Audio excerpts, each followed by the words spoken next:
It was a tough one because Mum was always like, so you better get back to work, you know, work, and so like Mum passed away, and a week after I was back offshore, and that was to kind of honour her. Like, she wouldn't like me kind of like moping around feeling sorry for myself, you know. So, but what I've done since Mum's passed is really, it's like a lot of people, we all talk about fucking pain, like, oh, I'm in pain, and it gets me so, like, I say it to myself, and I get annoyed at myself, because when you're watching someone,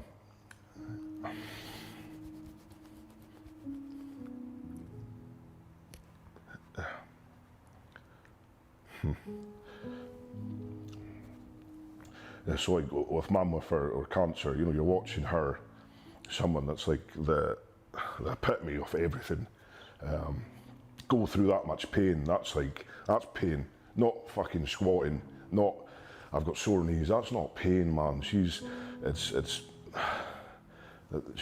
to get this big fucking injection to stop her from like being paralysed. And I remember her saying, oh, that was quite sore. So like for someone like that to say that's quite sore, you know it's really sore. So like that's what I kind of translate now. If like the 3 days before she passed away, I went to see her, and she was in a pretty bad way then, and she was making cakes. She had this bucket list. She was trying to make these. I've still got them in the freezer. These pear tarts, and she was breaking the eggs, but she was putting the yolks or the eggs in the bin and putting the shells in the mixer, you know. So she was like completely gone. I said, come on, man, let's go and have a wee chat and just chill and stuff. And like, I look down and her feet are swollen, and she's just in agony, man. And I think, fucking hell, man, if we can't get through a little couple of training sessions to make us better, I mean, for me, that's what I took really to heart. You know, it's like, I don't want to moan about being sore, and, you know, because it's just superficial. That pain is not real. Once you know, you go through something like that, emotionally, yeah, we've been through pain, because you're watching someone just kind of deteriorate so much. It's such a horrible thing to do, and I'm sure a lot of people have experienced that same pain, man. It's such a horrible thing to do and go through, but taking the positives out of it, she inspired me no end to like push through that, whatever limit that I thought I had, I'm just pushing through and breaking through.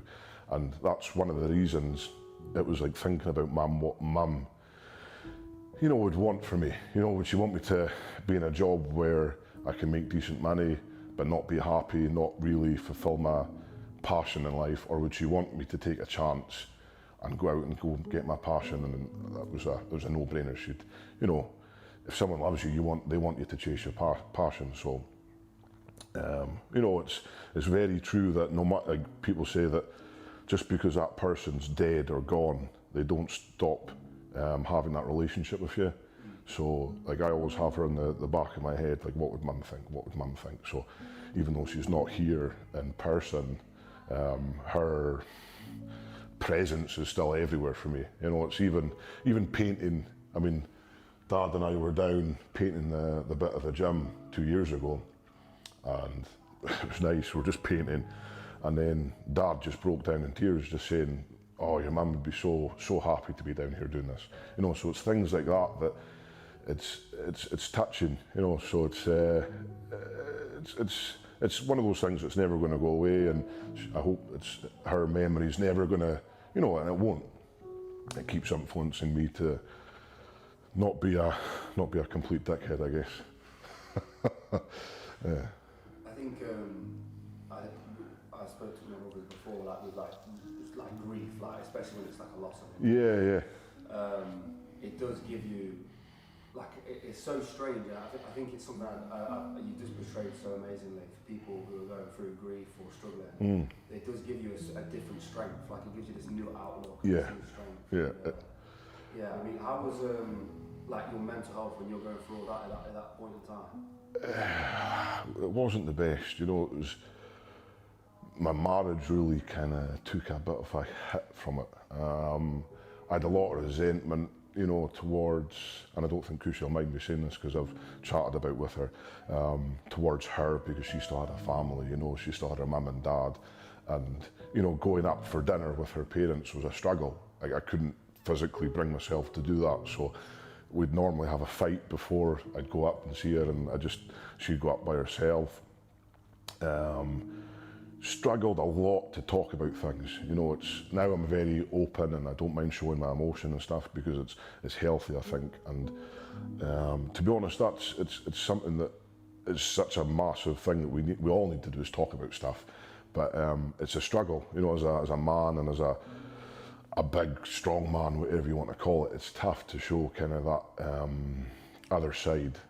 It's, you know, just kind of turning a blind eye and saying everything's okay and, you know, it's fine. It's not fine. You know, you've lost someone as important. Like, honestly, I can't even put words how important our mum was in our life. She was the sun. Like, she was as important as the sun for us. So losing someone like that, it's okay for it not to be okay, if that makes sense. You know, if you're having a bad time, you know, speak about it. And I actually went to therapy and talked about it with someone for quite a number of, well, a good couple of years. I'm just trying to work out things that were going on. You know, it's tough. It's not, because when people see me, I'm quite happy and kind of, you know, one of the guys that kind of plays up to the crowd and everything like that. And that's how I am as a person. But on the other side, you know, you get the down days that you just kind of knocks you out sometimes, and that's the days that you need that support, you know. So I'm so thankful that, you know, dad, brothers, sisters, my wife, so supportive, and it's just learning how to kind of communicate and kind of make sure that, you know, you're getting heard, and you're not scared to be heard. And I think that's one of the most valuable things, certainly in the UK. You know, the suicide rates and stuff is just such a horrible thing to see people just crumble, and quite a big advocate of, like, being able to speak and, trying to communicate with people that are struggling. You know, because imagine being not as fortunate as us to have that family, you know, not to have your brothers, your dad, your wife, you're by yourself. You've lost the only person that's there for you, and you don't have anyone else. You know, that's the people that you've got to really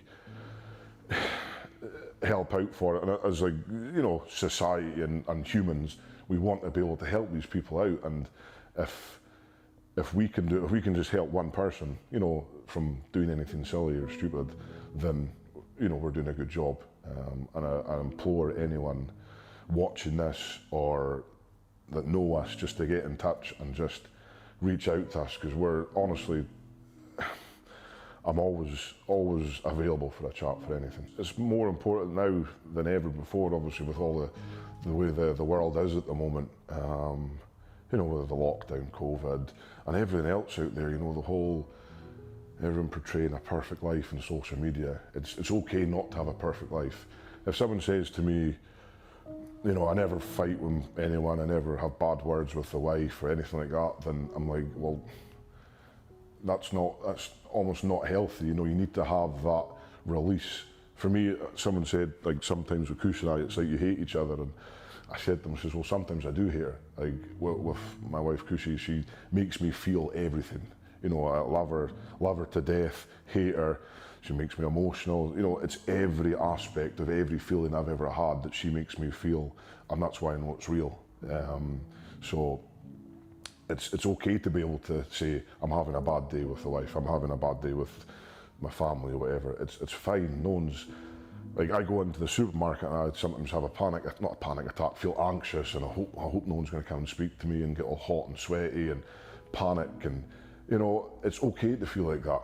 You're not a freak to feel like that. It's just one of those things that, you know, you might be having a bad day, there might be something else in your head that's not healthy for you, but, you know, just know that you're not alone. You know, everyone has those feelings, and that's why everyone has those feelings, and we know that. We know there's a high suicide rate in men in the UK.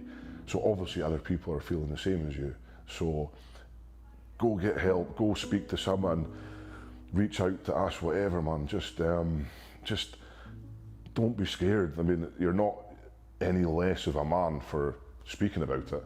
I mean, it's not a big thing to talk about something, ask for help. It's in the opposite way, you know, you're probably more of a man, more of a stronger person, you know, coming forward and saying, look, I'm not okay, is there any way that we could help? And luckily, you know, for me, what I found helped massively is training, going to the gym, you know, releasing that kind of anxiety, that kind of bad feelings I had through the weights, and that really transgressed, and I'm just such a better person now because I can talk about it with people and because I can train so much.